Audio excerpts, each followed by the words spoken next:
Pendidikan pada masa penjajahan Belanda pada awalnya hanya digunakan untuk memenuhi kebutuhan bangsa Belanda di Indonesia. Pada perkembangan selanjutnya, pendidikan digunakan sebagai alat penjajah untuk mencetak tenaga kerja murah atau pegawai rendahan yang sangat diperlukan untuk perusahaan-perusahaan Belanda.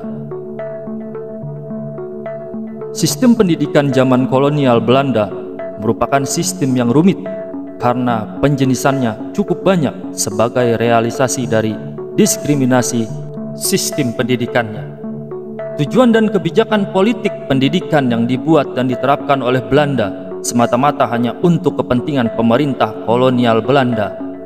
Pendidikan kolonial tidak hanya berakibat negatif bagi masyarakat Indonesia, tetapi juga memberikan dampak positif karena setelah penjajahan Belanda di Indonesia berakhir dan Indonesia mencapai kemerdekaan, sebagian penduduk di Indonesia, khususnya di Jawa, sudah tidak menderita tuna aksara atau buta huruf lagi.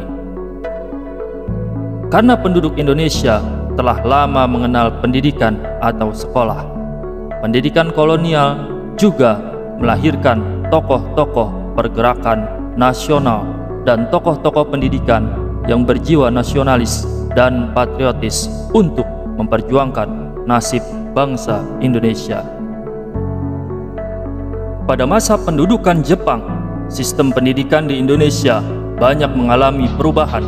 Beberapa sekolah diintegrasikan karena dihapuskannya sistem pendidikan berdasarkan bangsa maupun berdasarkan strata sosial tertentu.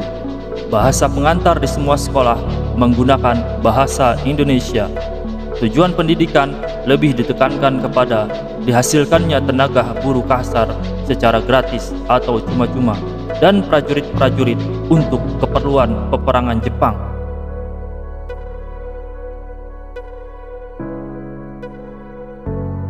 Sistem pendidikan masa kemerdekaan.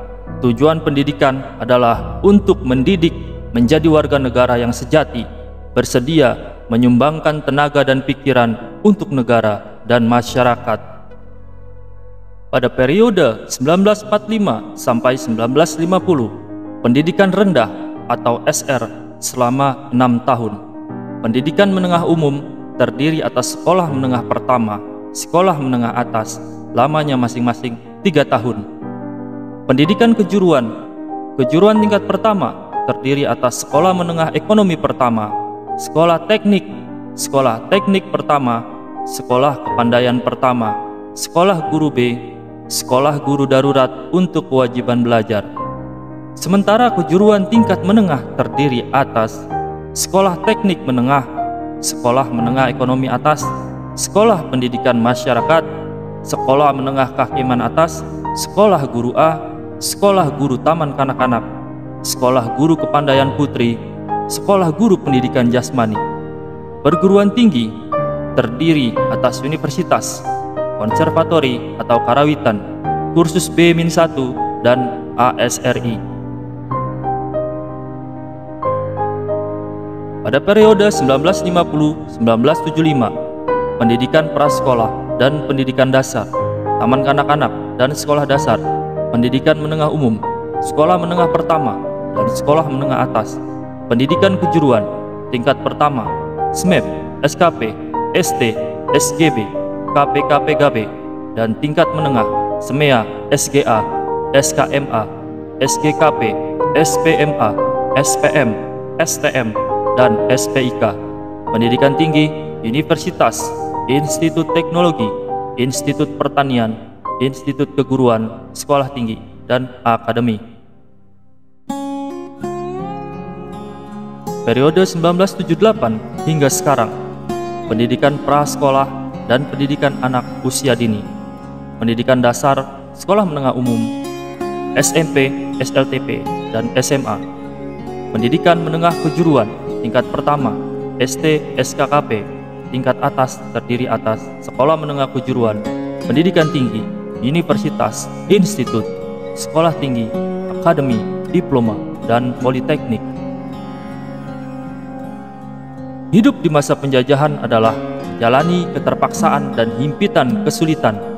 Sekalipun sebagian masyarakat tertentu mengalami kehidupan yang manis karena fasilitas dari penjajah, tetapi mayoritas penduduk pribumi mengalami penderitaan yang sangat.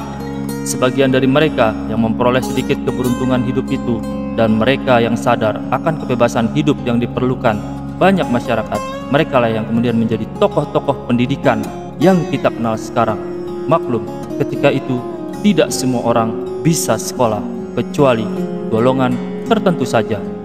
Para putra bangsa yang sadar akan pentingnya memajukan para pribumi itu bertekad untuk menggalang pendidikan bagi masyarakat luas, seperti yang dilakukan oleh Kiai Hasyim Asy'ari, Kiai Haji Muhammad Dahlan, Ki Hajar Dewantara, R.A. Kartini, Profesor Dr. Slamet Imam Santoso, dan tokoh-tokoh lain di Nusantara.